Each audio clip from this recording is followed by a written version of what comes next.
this rather snappy, won't you? I have some very heavy thinking to do before 10 o'clock.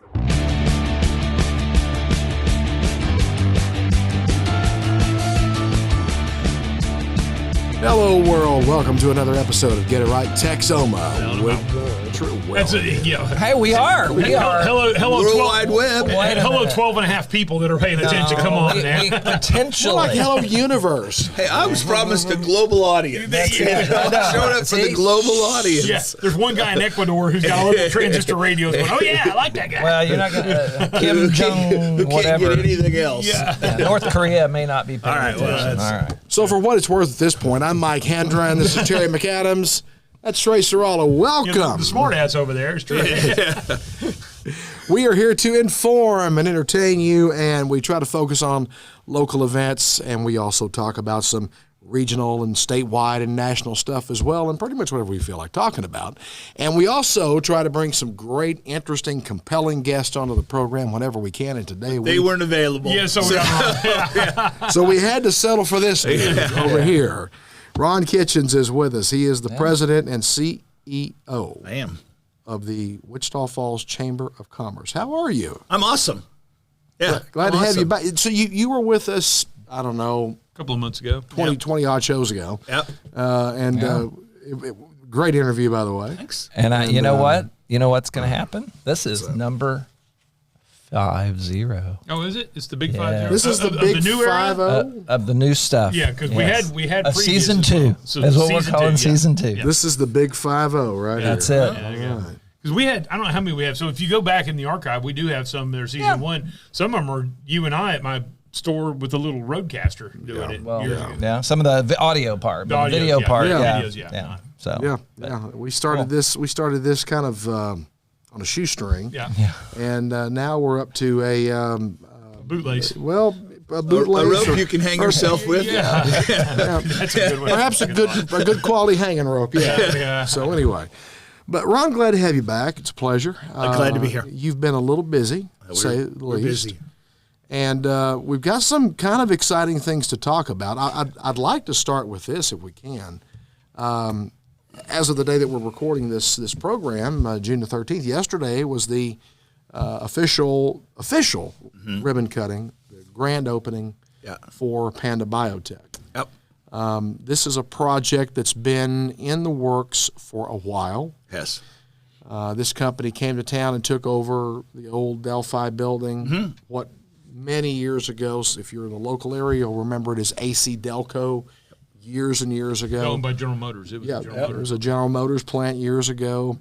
And they came in, took this facility over, and went to work. They've done millions of dollars of work on this facility and continue to do so. Getting closer to 100 million than 50. Wow. That's a lot of coin. Yep.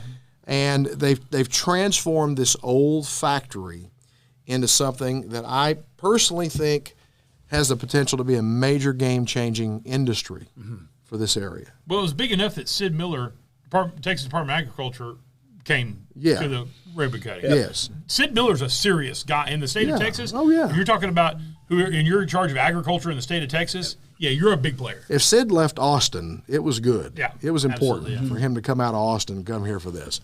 Because this is a long way north for Sid, or anybody from Austin for that matter. But the ribbon cut, it looked like it went very well. It went well. I think something that, Sid said yesterday that a lot of folks didn't know was Sid is a hemp farmer. And so, his department regulates hemp. You still have to get a license to grow hemp. Right. Now, the guy who does the license was there meeting with farmers. Yeah. And so it's an easy license. They just, there's still that whole marijuana thing, which hemp doesn't have anything to do with it, but it looks like it. So, By the way, it's you know regulated. who else was a hemp farmer? George Washington. It was the first flag ever made in the United States. Betsy Ross's flag was made out of hemp cloth. Yeah. Wow. The first drafts of the Constitution and the Bill of Rights were written on hemp paper. And so hemp is something that goes back tens of thousands of years. Right. It just got caught up. The guys who owned the timber industry and paper got it outlawed and stuck in there with marijuana so that they had a strategic advantage for their business. Well, that's over. And, as Sid said yesterday, we're going to be number one on the planet for the distribution of hemp. Wow. That's period. This is the largest facility in the Americas, second largest in the world, and the other one is in Asia and China. And so, it's clear that this is not only a new product, so cloth. So the biggest thing you're going to see is hemp cloth, jeans, and those kind of things. Yeah.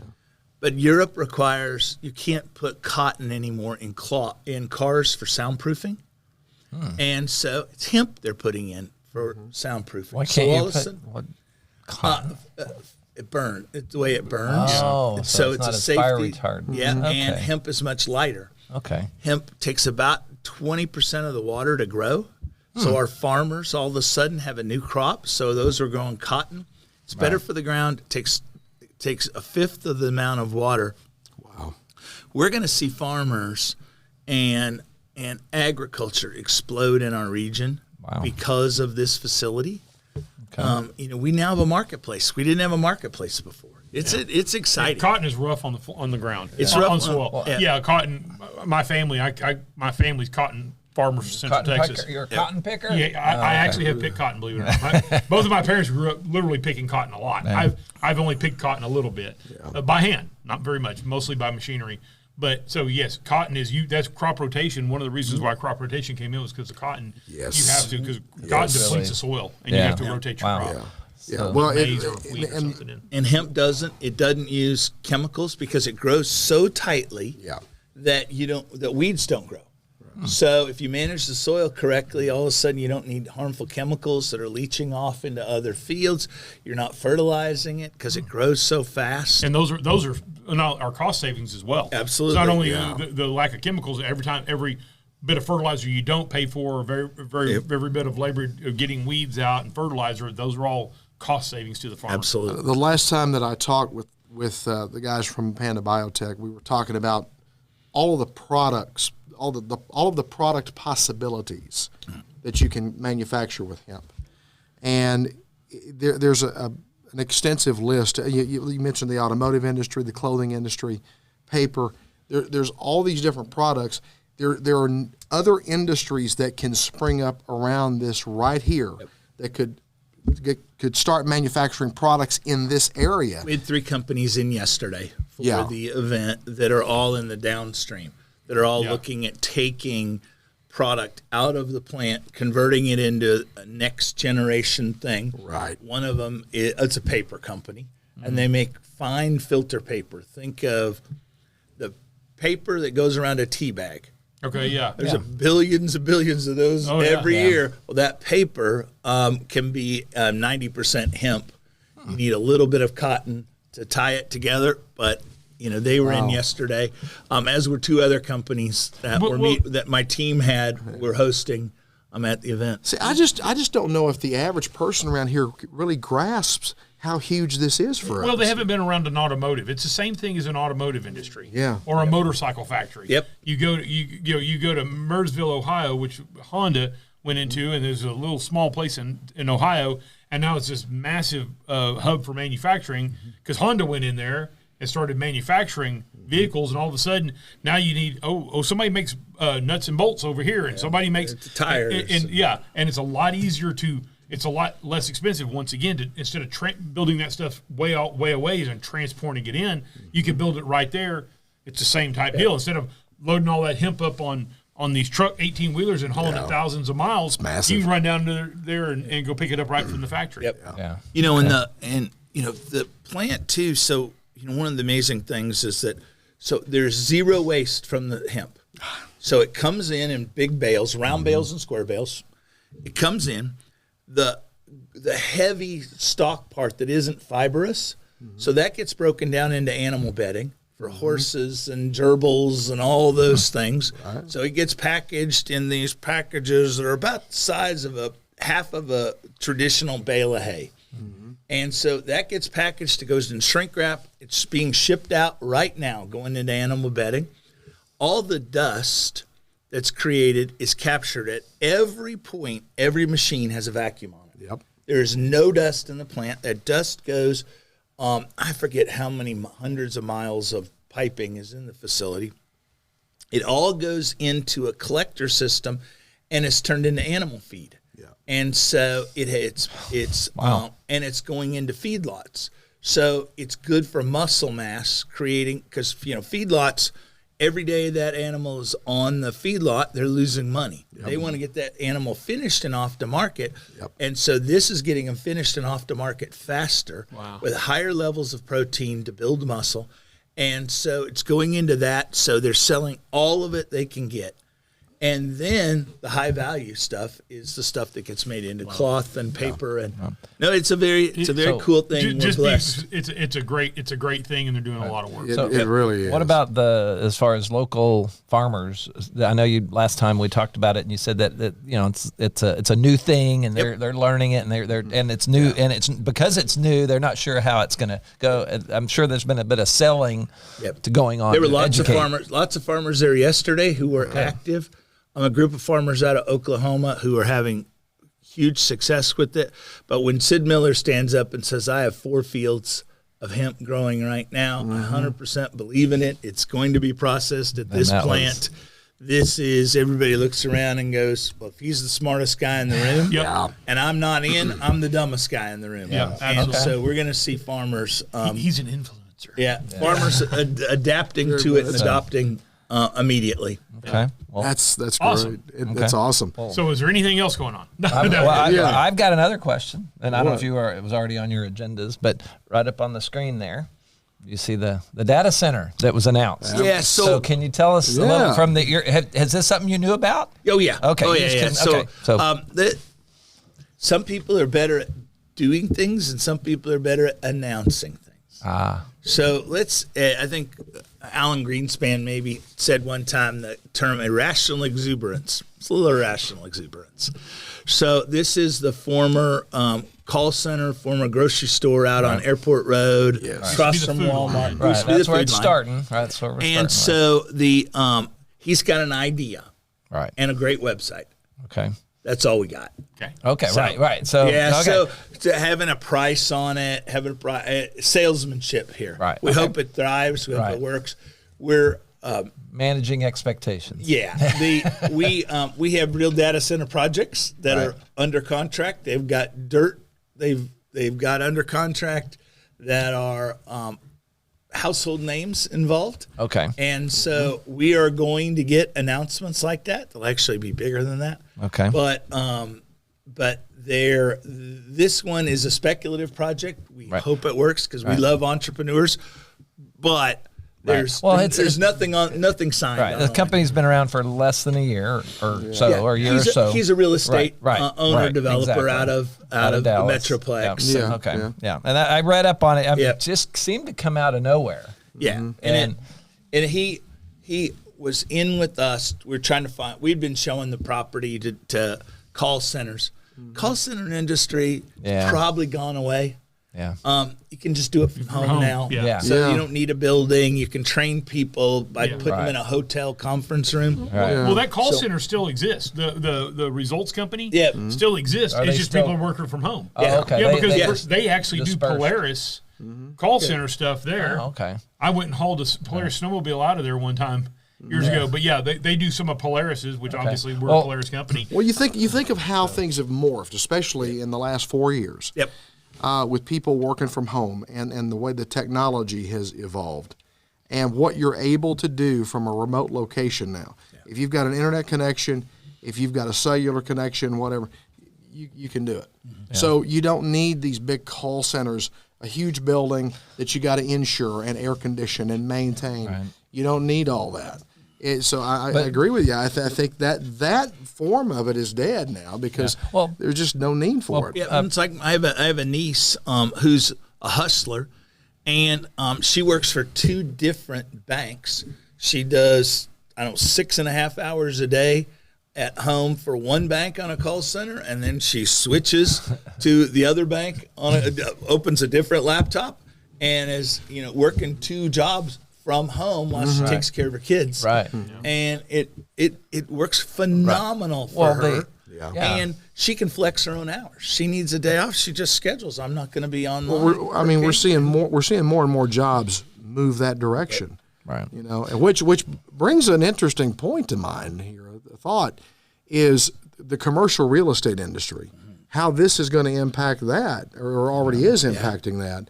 You know, you got in large cities especially, you've got, you know, massive office buildings that will largely be sitting empty. Yeah, and you know, Chicago just passed a huge incentive to convert office buildings into residential and upscale stuff. You know, my daughter works, you know, in New York City and Manhattan. And so it isn't just the office building that's empty; it's all the restaurants and support services because those office workers aren't there. Yeah, so you've really got. It feels some blocks like a ghost town. Yeah. Well, I was in Dallas here last week. I went down there and we went to a restaurant, and it was in the middle of a business center. I mean, 20-story buildings and all, and there's nobody here. Industrial, like an industrial park. Well, this would be where you'd have the banks. Right. And, Well, that's what I mean. Yeah, I think right. they still call them industrial campuses or Right, whatever. but I was very surprised because I haven't been, you know, I don't go to Dallas that often, but normally when I have gone, it's back years ago, it's like there's a lot of cars in the parking lot now and people walking and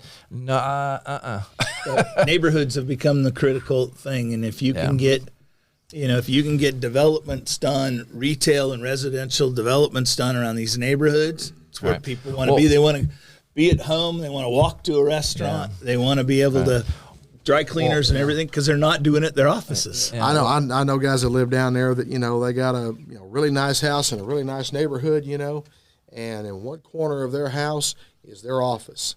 And literally everything that they're doing from that spot. They never have to leave home except to.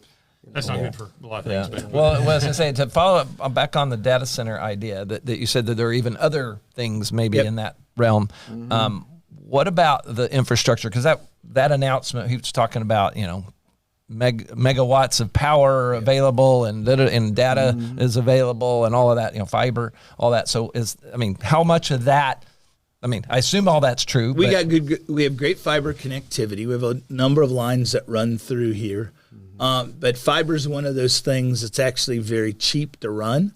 So companies don't worry much about fiber these days. As long as you have a hub to connect to, and we do, they can manage that. Dark fiber is like, okay, great. Yeah. But the electricity is our strategic advantage. So all those distribution lines you see all surrounding the community, we have 3 different distribution lines that are independent of each other that surround Wichita Falls. Okay. Each of those gives us the capacity, and they all have excess electricity. Now, ERCOT says we're going to have maybe rolling blackouts. Well, that's because they don't have any capacity in Austin. Right. They don't have any capacity in Houston or Dallas. We have massive amounts that's here and not there. So by connecting to that, we can probably do – we were just out in Northern Virginia, which, I don't know, depending on who number you believe, 75% of all data centers in the United States or in North America are in Northern Virginia. So city manager and I were just there touring data centers, looking at what do we have to do to compete, what's the infrastructure look like, and it is clear that we have a couple of things going for us. We have reused water, and data centers need water, and the ones we're looking at have massive water storage facilities on hand, so they're using the water to cool. And it's a closed loop system. So we're not wasting it. It's not big steam clouds blowing. Think about your car, your radiator. You don't go put water or put antifreeze in your radiator all the time. No. Your loop system is closed, and it just keeps it recycling it. So we've got that, and they love that because it's environmentally strong, and we've got massive amounts of electricity. And so it's our time. This is our time as a community, and we're going to see huge opportunities come out of this. Well, just another thing that was announced, and I think both you and Tim Short, the mayor, spoke about it, and I don't know if it's available for public consumption yet, that there's going to be a big distribution center that's breaking ground. Has that been publicly? That land's under contract. So the announcement hasn't been made who it is. But if you were to go back and look at that announcement and Google the name of the company that's on the contract, it comes up, they only have 2 customers. And so you can figure out pretty quickly who that customer is. Oh, okay. Yeah, so we'll have to do that in a little while. Okay. I don't know the name on the contract. We're under a non-disclosure agreement. I get it. Yeah, but you could do that, and several people have. The engineering's all done for the site. We got to extend the road that's in front of the site. So the old Stanley Tool plant that's now Mon Hummel Filters. The road dead ends there. It's got to be extended out. So we've got a loop in there for those trucks. But very large, 130 people or so employment, large facility, 28-acre campus. And so it's and that'll get announced in the next. Well, it has to be announced by October 1. It'll actually get announced sooner than that. Everything's done, and we're ready to issue the contracts on the road and utility work, and so off we go. And that'll be another big announcement for us. We had largest announcement in the community's history at $130 million with Westlake Chemical, which is the PVC pipe plant out on Iowa Park Road, or Old Iowa Park Road, and clearly if the glass plant was announcing today, it would be bigger than $130 million, but it wasn't then. So $130 million is the biggest, and so those are 40 more jobs, high-paid jobs, great company.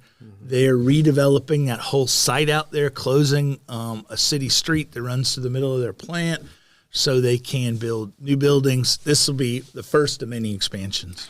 We see a lot of people. I say a lot of people. It's not a lot. Usually it's the same 20, 30 people that sit there on social media and talk down about Wichita Falls and the local economy and the local area, and they've got something negative to say about everything. Yeah.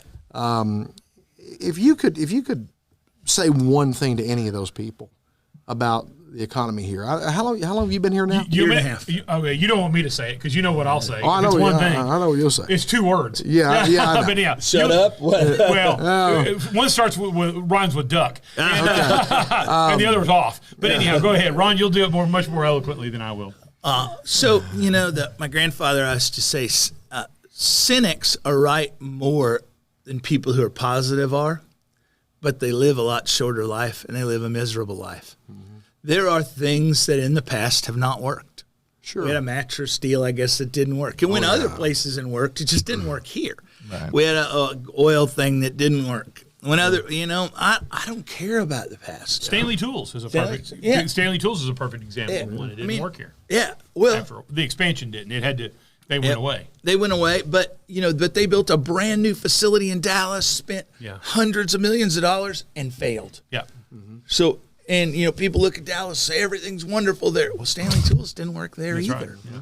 So we're gonna have bad days. Business is a cycle. If we looked at the Fortune 500 today versus 1960, I think there's like 17 companies or something that are still on that list. Right. Business cycle, it changes. Yeah. This community, though, if you are bad-mouthed this community, you're pushing away investment. My grandfather called it stealing peace.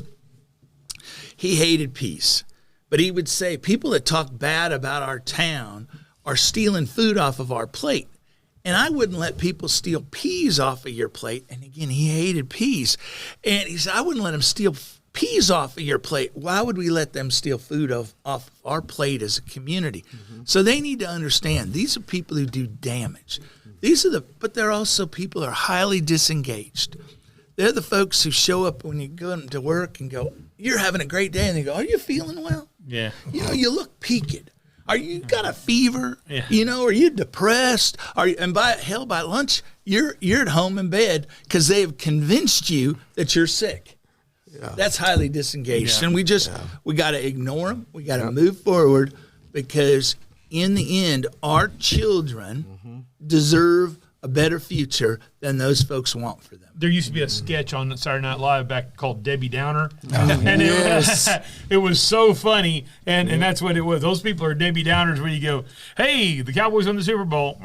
Yeah, but what they're did they gonna be, do the last 18 years? But they're going to be over the salary cap. I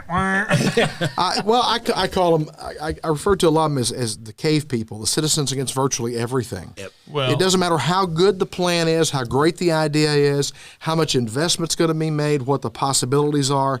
They will find some reason to hate it, and this is my thing. If you're so miserable living here, why are you here? No one puts a gun to your head and forces you to stay. No matter where they are, they're just miserable people. I know. So that's fine. One of the best reasons is, hey, folks, stay off of Facebook. That's what I choose to do. I don't pay attention to that. It's the old joke about the newspaper headline that Jesus gets out of the boat and he walks across the water, and but the newspaper headline is Jesus can't swim. Yeah, there you go. Let's just understand that there are folks that some people aren't happy unless they find negative in things. Yeah. And, God bless them. There's plenty of things to make them happy. It is what it is. Keyboard warriors. So as we're kind of getting closer to the end here, what would you say would be the top 3 things for us to look forward to other than the ones that we've already talked about? Yeah, I think we're super excited about the opportunities at the hydrogen plant.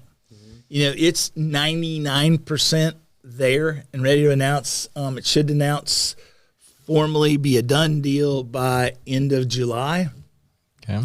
We are trying to learn that business because I think I said it before. I don't want to be like when I worked in Corpus Christi, but all these refineries produced all these chemicals, but we didn't make anything.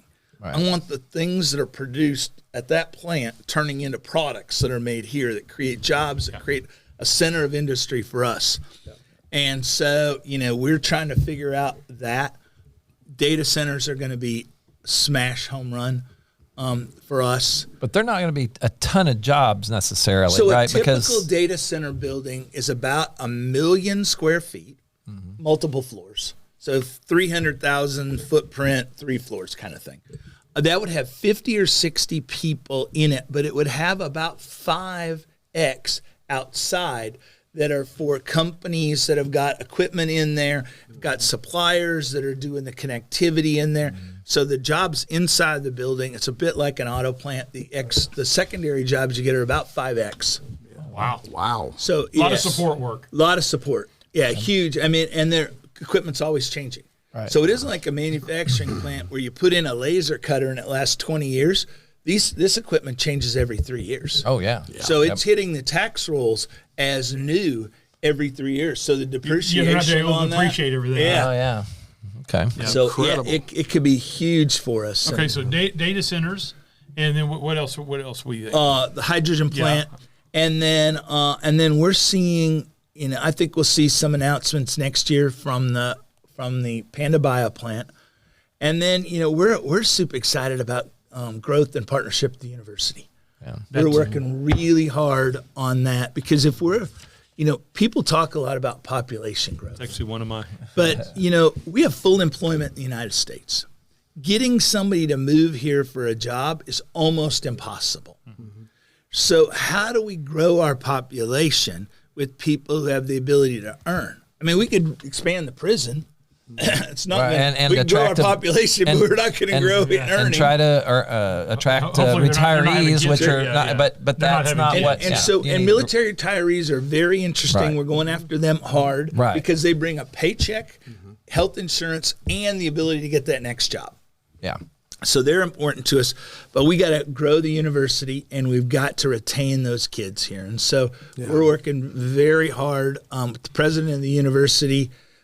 Dr. Haney is just an incredible leader, and we're super excited about that. Well, I know I've long said that it to me it's bothersome that somebody can drive through our city, and they could not drive through our city and tell that we have this university here. University or a military base. The signs are not there. Yeah. The symbolism is not there. The energy is not there. No. The passion is not there.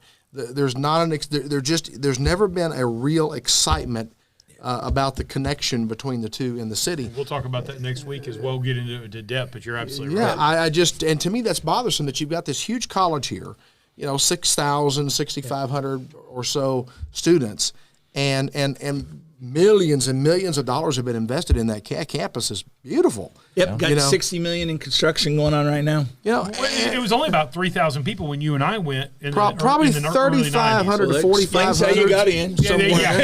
Oh yeah. We backed right in. They needed bodies, and we had a pulse. You can fog a mirror. So, but that's what I'm saying. It's almost, it's not quite double, but it's almost double since we've been 30 years. Well, yeah, and you look at their investment in the campus. You look at how they've grown. We have massive buildings where parking lots used to exist or where nothing used to exist, and so they've grown. But nobody a stranger could not drive through our city and tell that they're even here. And to me, that's not right. There needs to be for lack of a better way to put it, we need to be exploiting our relationship with them. They need to be exploiting their relationship with us. Exactly there needs to be a mutual symbiotic relationship. Yes. You can't drive through College Station and not know that Texas A&M. Oh yeah, totally. Or Bryant. Denton. Totally. Or Right there, Denton. Denton. Yeah. Man, talk about a place that's proud of their university. That's probably even a better. That a few years ago, probably none of us would have said, "Wow, that's the place that I want to send my kids." Yeah. Now it's a great university, and the community has ownership, and they're proud. Well, they have Texas women's as well, right? Denton's two of them. And I really North Texas State is. I do feel like the association with Tech benefits us. I would like to see it benefit us more. Yep. Yeah. And I think they're committed and looking for community ownership of a community responsibility, stepping up and saying, this is our university and we're going to invest in it, both morally, financially, supporting it. And, I think we've, like everything, we take things are around for a while, you start taking them for granted. And I think the base and the university are two great examples of things that we just assume will always be there. Wow. And they're the slot machine that always pays off. And there are going to be fewer kids going to college in the state of Texas every year till 2036. Yep. We have to fight for every student, and then we got to fight to keep them. Well, and also there's so many more options now. You don't have to have a degree and get a really good paying job, and that's good. And you don't have to go to a campus. Right, exactly. You can do it online just like that. Exactly. Work. So I think that the nature of education is and has been and is going to continue to change, and the way we learn. So my youngest daughter graduated. She graduated from A&M, but she has a master's in education from Stephen F. Austin in Nacogdoches, and the only time she ever went to Nacogdoches was to walk stage. Mm-hmm. She literally 100% applied, did the whole thing, and did her complete master's program online, and had never been to Nacogdoches in her life. She's only been there one time just to walk the stage to get her shawl. Well, interesting. Well, Ron, is there anything that we haven't touched on that you want to bring up or talk about at all? Or no, I think we have to celebrate the community. One of the things that we're really excited about is the new reinvestment in live music in the community. Right. It's pretty clear that in this state, live music is a economic driver, and people want that as a quality of life. But the base and the university need it, and so we just have to celebrate all investment and don't get caught up with. The Denny's got torn down, and now Hawaiian Brothers Chicken is there. Or Hawaiian Brothers Restaurant. If you haven't been to Hawaiian Brothers, it's great food. Yeah. We upgraded there. But I saw the other day somebody's lamenting the fact that the Denny's got torn down. Well, I'm surprised they could get people off of the sticky seats to get the building vacated. That place still smelled like smoke from 1970s. Yes. So you know what? Upgrades, change is good, but it's hard for some people. Well, I know. Well, that's a whole other topic on the changes in the restaurant industry here, because we got the Red Lobster and other things going on. And of course, again, people will blame Red Lobster on the community. It has nothing to do with that. No. They got bad management who didn't do good deals, and they've got caught up in a gap. I hope they get it worked out, because I sure enjoy those cheddar biscuits. I like the biscuits. Yeah. Well, they said you can still get the biscuits, and you could get those from the grocery store and do them at home. Yeah, but they're not the same. We do that at home. It's not the same. So, well, cool. Ron, it's been a pleasure. We enjoy having you, and we look forward to having you back soon. Anytime. We want to keep everybody updated on what's happening economically in the community and how industry is changing and growing here, and what's new, what's happening, and obviously the chamber is at the center of all of that. You guys are working pretty tirelessly to see things grow here, and I think everybody at this table has a vested interest in seeing Wichita Falls do well.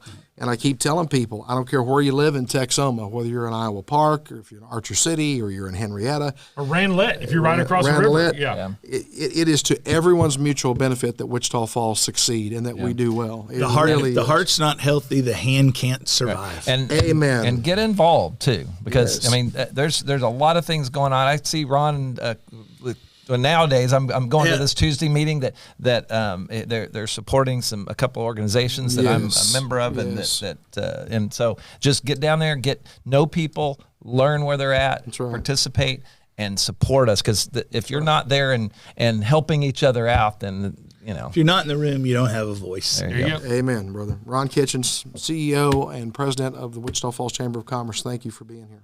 Thanks for having me. We appreciate it very much. And I guess that wraps up this show. Thank you for joining us for this episode of Get It Right Texoma with the trio, Mike Hendren, Terry McAdams, Trey Sralla, and again, our very special guest today, Ron Kitchens. Yes, please like and share our Facebook page. Comment. We want to hear from you. We would love to have your feedback. This program brought to you in part, by the way, by Eddie Hills Fun Cycles at 401 North Scott in downtown Wichita Falls. EddieHillsFunCycles.com, MacTech Solutions at 4020 Ray Road, Suite 3B in Wichita Falls, MacTech-Solutions.com. We are recording this podcast in the MacTech Solutions podcast studios. And also by Lolly and Pop Sweet Shop, LPSweet.com, the website, and find us on Facebook as well. Until next time, y'all take care. See you down the road.